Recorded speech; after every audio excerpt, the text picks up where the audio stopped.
Hey there friends, how's it going today? In this video, I want to show off something that's in my office. It's my favorite practice tool. I use it every day, whether I'm playing acoustic or electric, or I'm working on rhythm stuff or lead stuff, or working out melodies or working on my scales.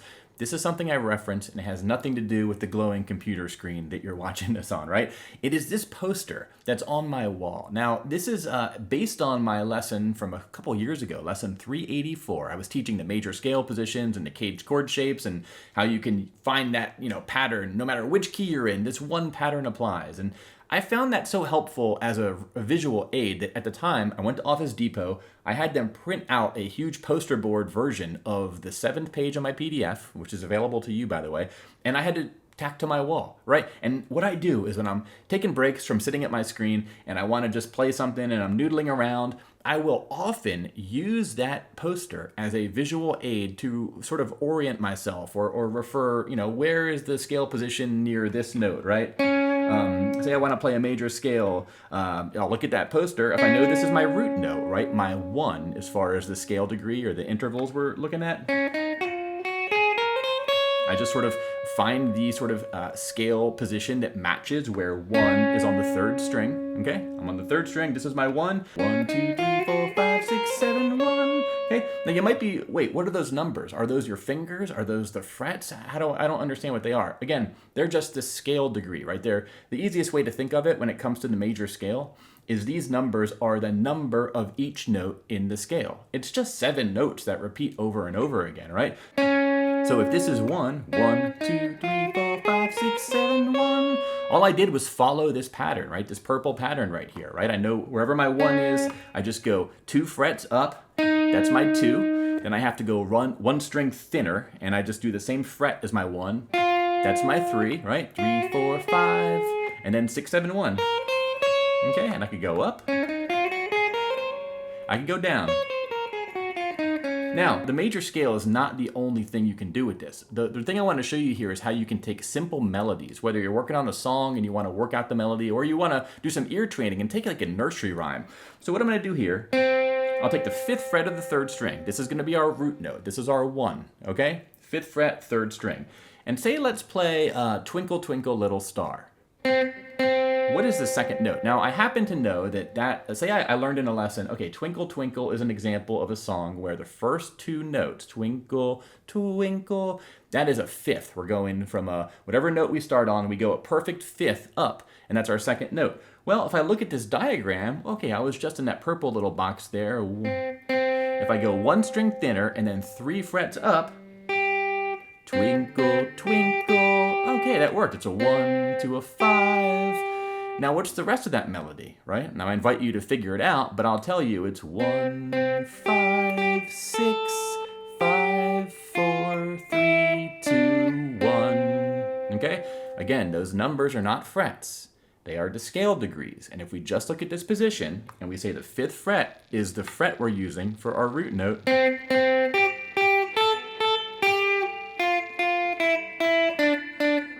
we can play Twinkle, Twinkle. It just uses the first 6 notes of the major scale.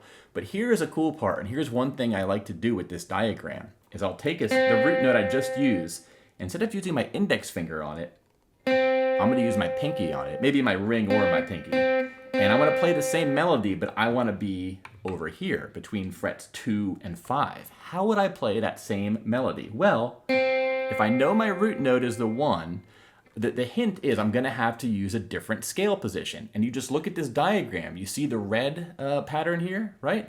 Okay, there's the same 1. It's on the 3rd string. And in this example, to get to the 5th, I have to go 2 strings thinner and then 2 frets down the neck. And it's the same note.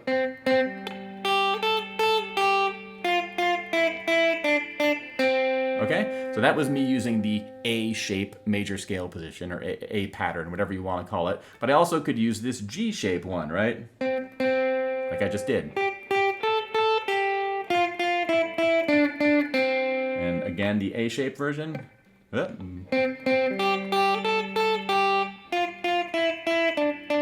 Okay, now this one is much more awkward for me. You doing that melody in this.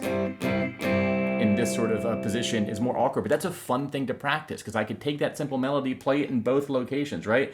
Now say I want to do the same thing on this note. How would I find the patterns to match this as my root note?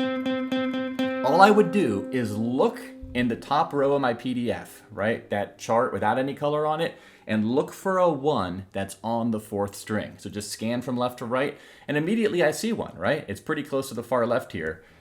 If that's my 1, okay, now I can look down the poster and then look for a scale position that uses that 1. So first we have this yellow scale position, right?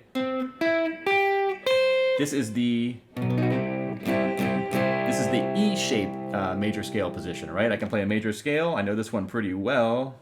When I say E shape, I don't mean it's an E major scale. I mean it's using that shape, that physical shape that's reminiscent of this E major open chord, right? That's what we mean by these shapes. See my lesson 384 and 385. If the caged system is new to you, check that out, right? It doesn't matter which key we're actually in. All I know is if I pick this as my root note, I can just follow this yellow pattern, this diagram.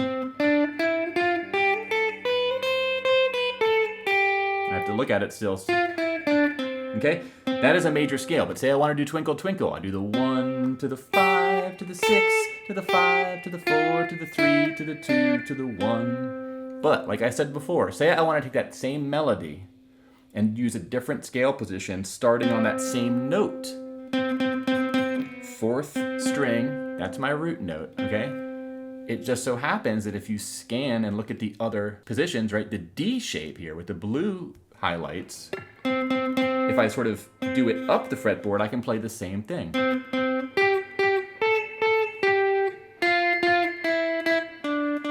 Okay, I'm just going from the 1 to the 5 to the 6 to the 5, 4, 3, 2, 1.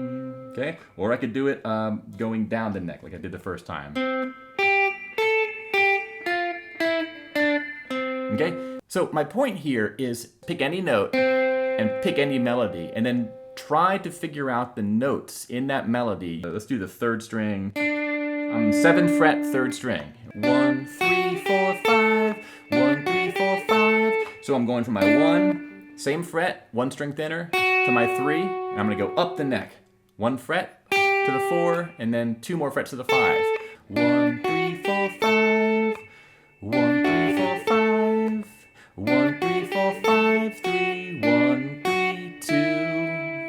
3, 3, 2, 1. 1, 3, 5, 5, 5, 4. 3, 4, 5. 3, 1, 2, 1. What if I wanted to do the same melody, but I wanted to go this way on the fretboard, right? Same root note, same starting note. I just look for the 1, 3, 4, 5.